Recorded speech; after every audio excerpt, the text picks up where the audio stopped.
16편을 한 목소리로 같이 읽습니다. 하나님이여 나를 지켜주소서. 내가 주께 피하나이다.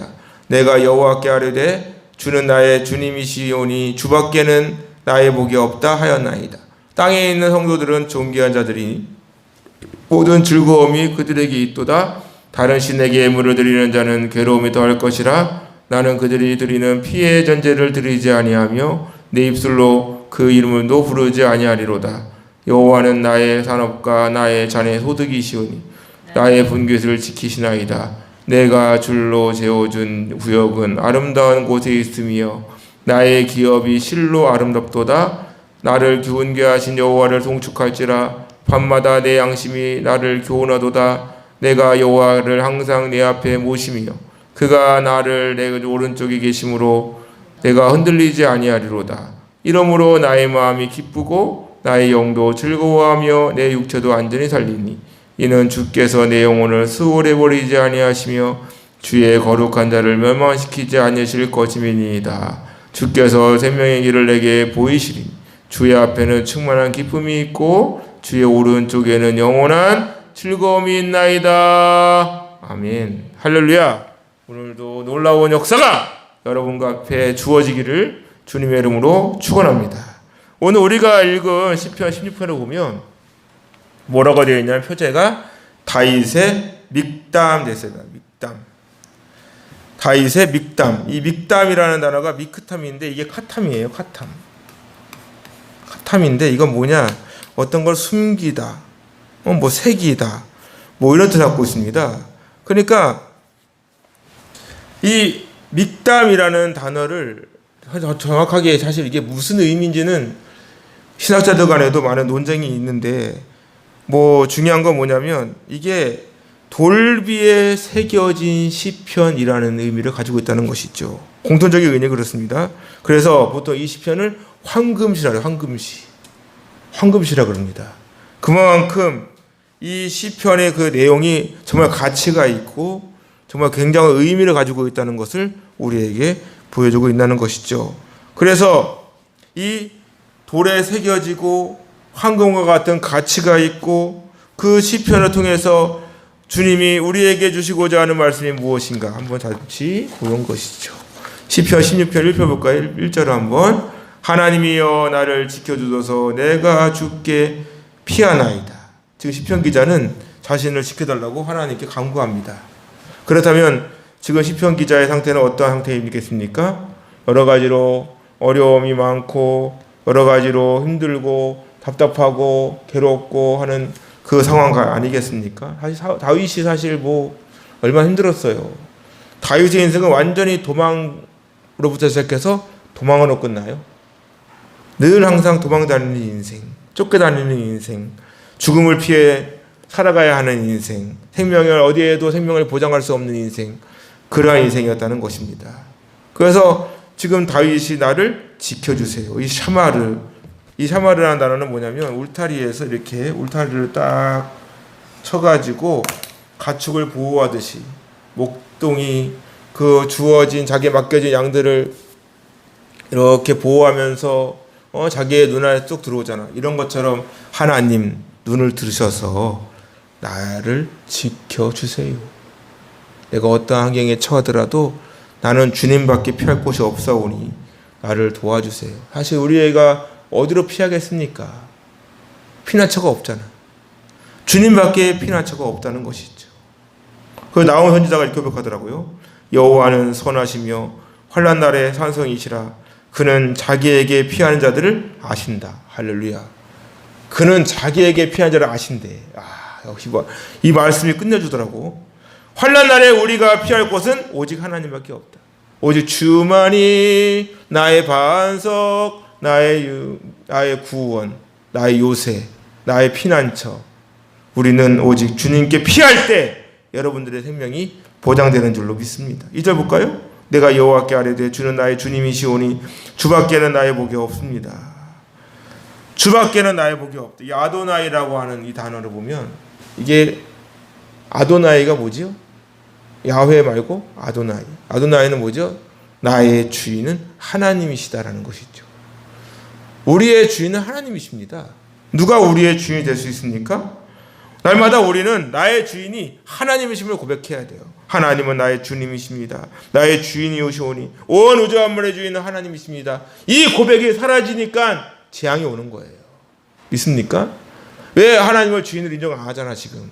하나님은 온 우주 만물의 주인, 우리 대한민국의 주인으로 인정하지 않으니까 이러한 재난이 오는 거 아니겠어요?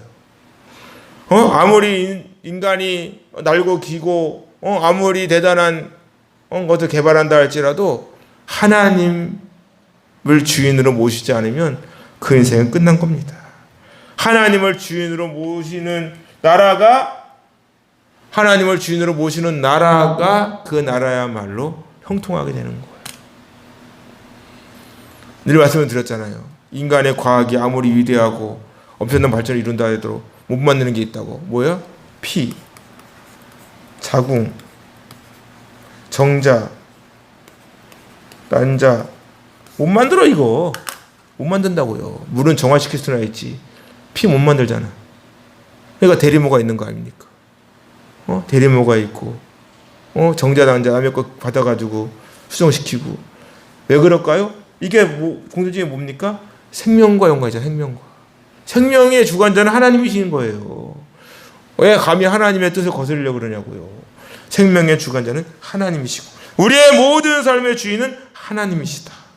그래서 주밖에는 나의 복이 없습니다. 이 토부 주님만을 바라보고 나의 복은 오직 하나님께 있다고 하는 고백이라는 거예요. 나의 복은 하나님께 있다. 우리가 세상에 살아가면서 얼마나 많이를 만납니까? 되는 일도 없고 가진 것도 없고 마음먹은 대로 되지도 않고 요즘과 같이 직장의 문제, 사업장, 부부간, 자녀들 어디 하나 마음도 곳이 없다니까. 마음 먹은 대로 될 것 같으면은 누가 하나님을 의지하겠어요? 없다는 거예요. 없다는 거. 주님 외에는 좋은 것이 하나도 없다는 겁니다. 하나님밖에 없다는 거예요. 그러니까 나의 주인 되시는 예수님 외에는 좋은 것이 하나도 없다. 주님 만나는 것만큼 최대의 축복이 어디 있습니까? 네? 우리에게 인생에서 가장 큰 축복이 있다면 예수님 믿고 구원받았다는 거 아니겠어요? 그래서 뭐라 그래요? 3절 볼까요? 땅에 있는 성도들은 존귀한 자들이니 나의 모든 즐거움이 그들에게 있도다. 땅에 있는 성도들이 카도시라고 하는 단어는 카도시입니다. 이 카도시는 뭐냐면 완전히 구별된 거예요. 신성하고 거룩하게 구별된 겁니다. 우리가 이 땅에 살아가지만 예수님 믿고 구원받은 하나님의 자녀로서 우리는 구별된 백성인 것입니다. 이스라엘 백성들이 애굽에서 나왔어요. 애굽에서 나오고 나서 가장 큰 문제가 뭐였죠?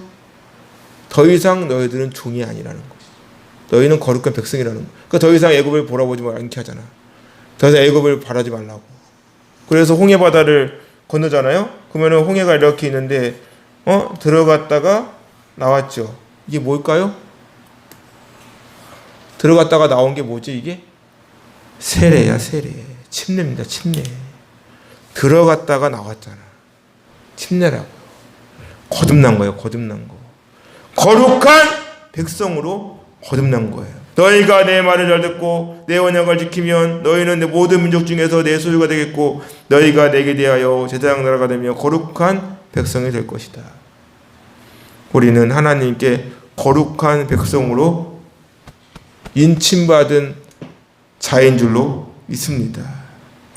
그런데 그 거룩한 백성들이 그냥 되겠습니까? 구원받았으면 뭐가 필요해? 성화의 과정이 필요하죠. 하나님 백성이 되어가는 과정은 40년의 광야 훈련이 있었던 거예요. 그 과정을 통해 하나님께서는 오직 하나님 말씀 순종해야만 살아갈 수 있음을 말씀하십니다. 그래서 하나님께서는 땅에 있는 성도들은 존귀한 자들이다. 이 존귀하다고 하는 이 아다르라고 하는 단어는 영광을 드러내는 거예요. 하나님 형상대로 지음받은 자들이 누구를 드러내야 돼? 하나님을 드러내야죠. 하나님 영광을 드러내야 하고 나타내야 되는데 죄가 들어오는 말미암아 어떻게 됐습니까?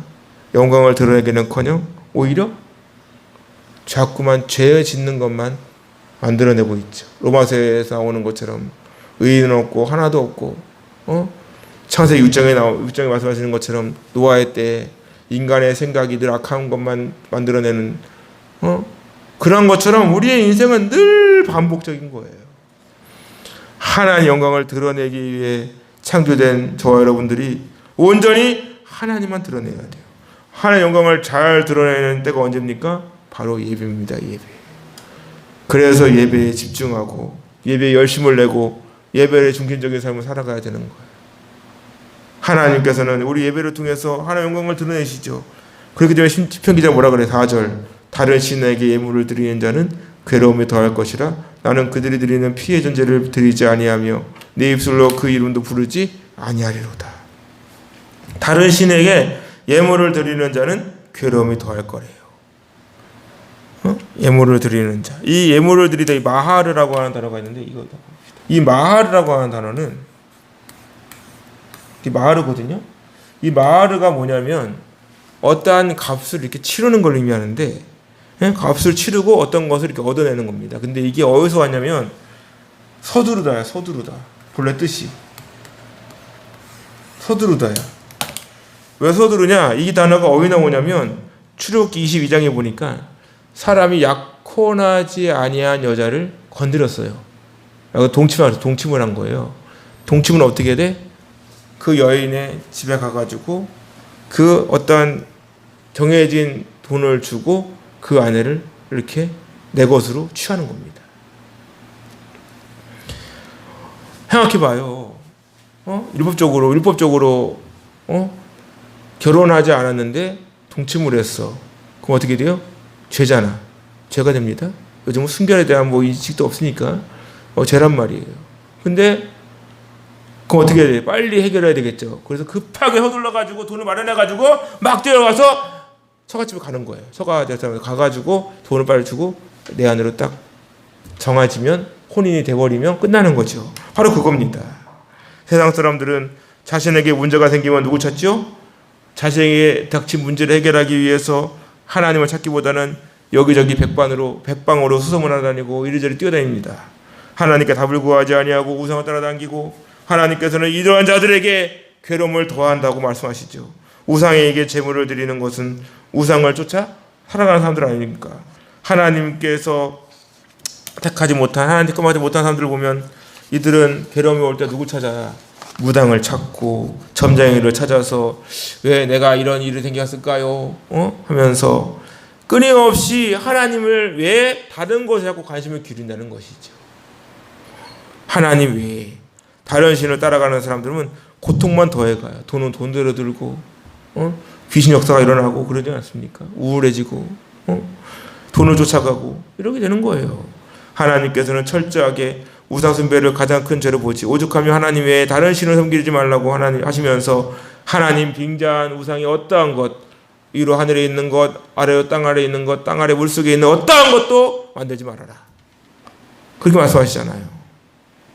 그래서 시편 기자가 뭐라고 고백합니까? 나는 그들이 드리는 피의 전제를 드리지 아니하며 내 입술로 그 이름도 부르지 아니한다.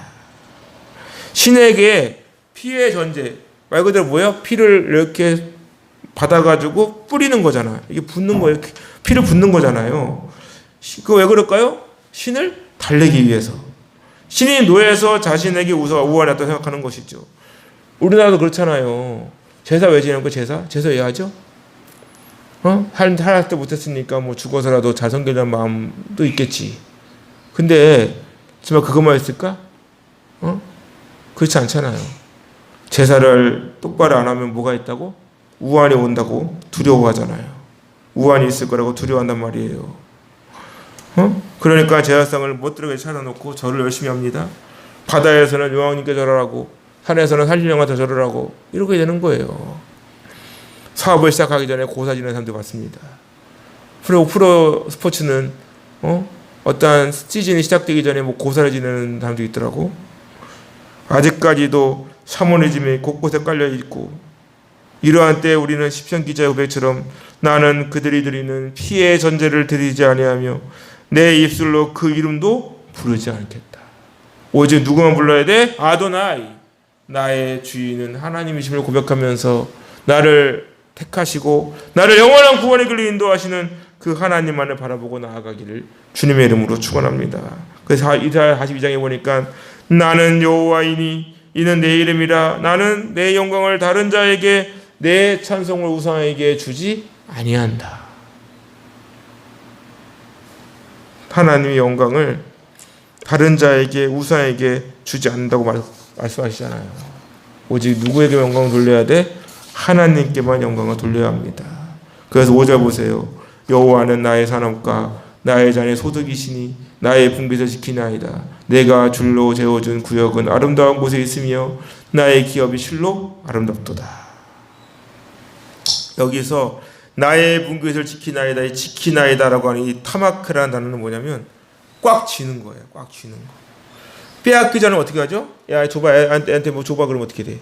꽉 쥐고 놓질 않아 아주 그냥 뺏길까 봐서 아주 꽉 쥐죠. 씨름을 보면 씨름 선수들이 씨름 딱 앉아요. 무릎 꿇고 앉잖아. 앉을 때 가장 문제가 뭐죠? 삿바 싸움. 삿바 싸움이 그 경기의 성패를 좌우한다잖아요. 삿바 싸움. 씨름 경기는 기껏 해봐야 5초에 10초 끝납니다. 바로. 근데 그거에 대한 성패가 뭐라고요? 삿바 싸움. 삿바를 어떻게 잡는? 서로 삿바 안 잡히려고 막 견제를 하잖아요. 우선권을 주려고 막 그러잖아요. 마찬가지로 우리가 소중한 것을 빼앗기지 않으려 어떻게 합니까? 꽉 쥐어야 돼요. 어떻게든지 꽉 붙들어야 합니다. 내가 아무리 노력을 하고 열심히 해도 하나님께서 붙들어 주시지 아니하시면 바람과 같이 날아가 버리는 거예요. 나의 모든 삶의 주관자는 하나님이십니다. 출애굽기 17장에 보면은 여호수아가 아말렉과의 전쟁에 나가요. 나가는데 모세가 손을 올리면 이기고 손을 내리면 져요. 어떻게 합니까? 하나님께서 모세의 발을 붙들어 주십니다. 붙들어 올렸더니 그 손이 해가 지도록 내려오지 않으니까 승리가 우리에게 주어지는 줄로 믿습니다. 여호와 니시의 하나님. 바로 여러분의 승리는 하나님께 붙들렸느냐 붙들려 있지 않느냐에 따라서 인생이 좌우되는 거예요. 하나님께 붙들림 받는 인생이 될 수 있기를 주님의 이름으로 축원합니다. 그래서 이사야가 고백하죠. 내가 찾아도 너와 싸우던 자들을 만나지 못할 것이요 너를 치는 자들은 아무것도 아닌 것 같고 험한 것 같이 되리니 이는 나 여호와 너의 하나님께서 내 오른손을 붙들고 내게 이르기를 두려워하지 말라 내가 너를 도와주겠다. 우리는 하나님께 붙들림 받고 하나님의 도우심 없이는 살아갈 수 없는 존재인 줄로 믿습니다. 우리가 아무리 노력을 하고 열심히 찾아다녀도 하나님께서 우리를 붙들어 주시지 않으면 우리는 아무것도 아닌 거예요. 하나님께서 우리를 붙드시기 때문에 오늘 이 자리에 나와서 우리가 기도할 수 있게 되는 줄로 믿습니다. 하나님 우리를 도와주셔야 돼요. 하나님께서 우리를 붙들어 주셔야 되는 줄로 믿습니다. 그래서 이렇게 고백하죠. 내게 줄로 재어준 구역은 아름다운 곳에 있으며 나의 기업이 실로 아름답도다. 사실 다윗은 지금까지 어떤 것을 얻기 위해서 자신의 힘으로 억지를 부리거나 때려쓴 적이 없어요. 모든 것이 하나님의 은혜였지요. 여기서 줄로 재어준 구역이라는 거 뭡니까? 여호수아를 통해서 12지파가 각 지파별로 기업으로 받은 땅인 거예요. 줄을 쫙쫙 재가지고 하나님께서 지파에게 땅을 분배해 줬잖아. 일일이 다 정확하게 분배해 주지 않았습니까? 하나님께서 택하신 거룩한 땅 이스라엘, 그 거룩한 이스라엘 백성들을 의미하는 거예요. 그곳이 아름답도다. 결국 하나님께서는 하나님께 택함 받은 성도들을 돌보시고 은혜를 베풀어 주십니다. 우리의 인생은 예수님 믿음으로 보석과 같이 아름다운 빛이 드러나는 거예요. 아름다운 빛이 하나님의 그러한 기업으로서 우리가 살아가는 모든 곳이 하나님께서 인도하시는 곳이라면 그곳이야말로 가장 아름다운 축복의 장소인 줄로 믿습니다. 그래서 나를 훈계하신 여호와를 송축할지라 밤마다 내 양심이 나를 교훈한다. 자신의 상황이 힘들고 어렵고 답답할지라도 자신의 모든 삶을 주관하신 하나님을 인정하고 그분께 모든 것을 맡기는 다윗의 모습. 다윗은 무릎을 꿇고 손을 들어서 하나님 영광 받으시옵소서. 모든 영광 하나님께 돌리는 거예요. 믿습니까? 우리는 오직 하나님께 영광을 돌려야 되는 줄로 믿습니다. 밤마다 내 양심 나를 교훈한대요. 야, 야사르. 야사르입니다. 야사르. 이 뭐죠? 꾸짖다, 책망하다, 잘못을 고치다 이런 거예요. 우리가 회개한다는 게 뭐죠? 매일매일 내 인생 속에서 나 자신을 되돌아보고 내가 뭐 잘못한 거나 있나? 하나님을 떠나 있지 않았나? 이러한 모습들. 내가 하나님 앞에 어떠한 모습이 있는가 하는 모습들. 여러분들은 오늘 하루를 살아가면서 어떠한 소망을 품고 살고 있습니까? 내가 가는 모든 길이 바른 길이 아니잖아요.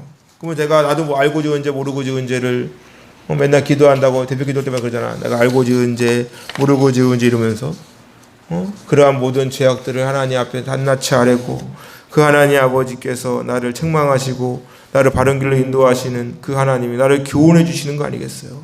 그래서 8절 보세요. 내가 여호와를 항상 내 앞에 모시며 그가 나의 오른쪽에 계심으로 내가 흔들리지 아니하리로다. 여기서 내 앞에 모시며라고 하는 이 네게드, 이 네게드라는 단어가 뭐냐면 하나님께서 아담의 갈빗대를 가지고 하와를 이렇게 만들어내시잖아요. 만들어내시면서 뭐라 그랬어? 돕는 배필. 돕는 에제르고 배필이 바로 네게드입니다. 이 네게드라는 단어는 뭐냐면 마주대하는 거예요. 마주대. 맞은편에 서서. 부부는 어떻게 돼? 늘 마주보고 서야 돼요. 그래서 잘못해서 뭐라 그럽니까? 등 돌리지 말라 그러잖아요. 각방을 쓰지 말라 그러잖아. 각방 쓰는 순간 끝나는 겁니다. 아닙니까? 각방 쓰는 순간. 그거 뭐라 그래? 난 거실을 자는데요. 아내가 나 보고 있어요. 이렇게 하는 거죠. 아내, 다른 가방의 눈밖에 벗어나지를 말아라는 거예요. 솔직하라고. 요즘에 핸드폰 만지면 뭐라 한다며? 자기의 뭐 프라이버시라고? 프라이버시는 무슨? 부부가 비밀이 어딨어? 서로 마주대하는 사회에서 무슨 비밀이 있습니까? 마주대 보고 있는데. 내 앞에 모신다는 건 뭐냐면 하나님과 동등한 위치에서 마주 보고 있는 거예요. 하나님이 나를 보고 있고 나는 하나님 보고 있고 주님과 나를 마주대하고 서로 가릴 것도 감출 것이 아무것도 없는 상황이 바로 마주대하는 것입니다. 하나님을 내 앞에 모신다는 것은 수시로 하나님 앞에 마주대하는 마음으로 하나님 앞에 거짓이 없이 꾸밈이 없이 있는 그대로 다 보여주고. 그래서 하나님 뭐라 그럽니까? 나는 너를 마음의 중심 본다 그랬잖아요. 다른 거 없잖아요. 그가 내 오른쪽에 계신대요. 그가 내 오른쪽에 계신다. 이 오른쪽은 뭐죠? 어떤 하나님의 힘과 권능을 상징하죠. 그래서 그 힘과 권능이 나를 붙들어 주시고 나와 함께 계시고 나와 마주대하고 계신 그 하나님 앞에 내가 서 있다. 이 고백이 되는 거 아니겠습니까? 그러니까 어떻게 돼? 흔들리지 않는 거예요. 흔들리지 않고 똑바로 서가지고 하나님이 나를 어디로 인도하시는지 묵묵히 그 길로 나아가는 삶. 나의 영혼아 잠잠히 하나님만 바라라. 무릇 나의 소망이 그에게로부터 나오는도다. 오직 그만이 나의 반석이시오 나의 구원이시 나의 요새이시니 내가 흔들리지 아니하리로다. 할렐루야.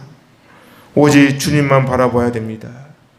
주님만 바라보고 의지하며 예수님의 십자가 은혜와 그 사랑으로 구원받은 백성들은 절대로 흔들리지 않는 거예요. 오직 하나님께 나를 붙들어 주시기 때문에 그 결과가 뭐죠? 9절 봅시다. 9절. 이러므로 나의 마음이 기쁘고 나의 영도 즐거워하며 내 육체도 안전히 살리니 이는 주께서 내 영혼을 수월해 버리지 아니하시며 주의 거룩한 자를 멸망시키지 아니하실 것임이니이다. 주께서 생명의 길로 내게 보이시리니 주의 앞에는 충만한 기쁨이 있고 주의 오른쪽에는 영원한 즐거움이 있나이다. 할렐루야. 주님이 나를 붙드시고 내가 항상 하나님 바라보고 하나님 의지하고 하나님을 마주대야 하니까 어떻게 되겠어요? 항상 마음이 기쁜 거예요. 마음이 기쁘고 성령이 충만하고 내 육신까지도 안전해지는 거 아니겠습니까? 내를 책임져 주시고 주의 거룩한 자를 멸망시키지 않는다고 말씀하시잖아요. 그러니까 주님이 인도하시는 길은 뭐야? 내가 곧 길이요 진리요 생명이니 나로 말미암지 않고는 아버지께로 올 자가 없다. 주께서 생명의 길을 내게 보여주시기 때문에 주의 앞에는 뭐가 있다고요? 영원한 기쁨이 있고 영원한 소망이 있고 영원한 즐거움이 있는 줄로 믿습니다. 오직 주님만을 꿋꿋하게 믿고 의지하며 나아갈 수 있기를 주님의 이름으로 축원합니다. 하나님만이 우리의 해답이 되어 주십니다. 나의 반석이시고 나의 피난처시고 그분만이 우리의 생명이 되어 주시는 거예요. 다윗처럼 피할 곳도 없고 의지할 곳도 없고 생명조차 보장할 수 없는 상황이 있다 치더라도 때로는 답도 없고 끝날 것 같지 않은 긴 터널을 통과하는 것 같아 보여도 살아계신 하나님께서는 지금 이 시간도 이 자리에 모여있는 저와 여러분들을 가장 안전하고 확실한 길로 인도하고 계시는 줄로 믿습니다.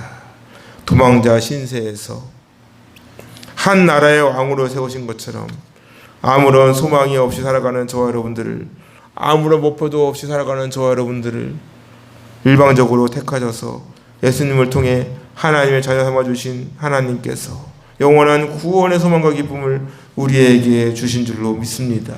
이 아침마당 기도에 일찌감치 나와서 이렇게 참석하는 여러분들에게 기대하세요. 반드시 하나님께서는 우리의 작은 신음에도 이 시간 귀를 기울이고 계신 줄로 믿습니다.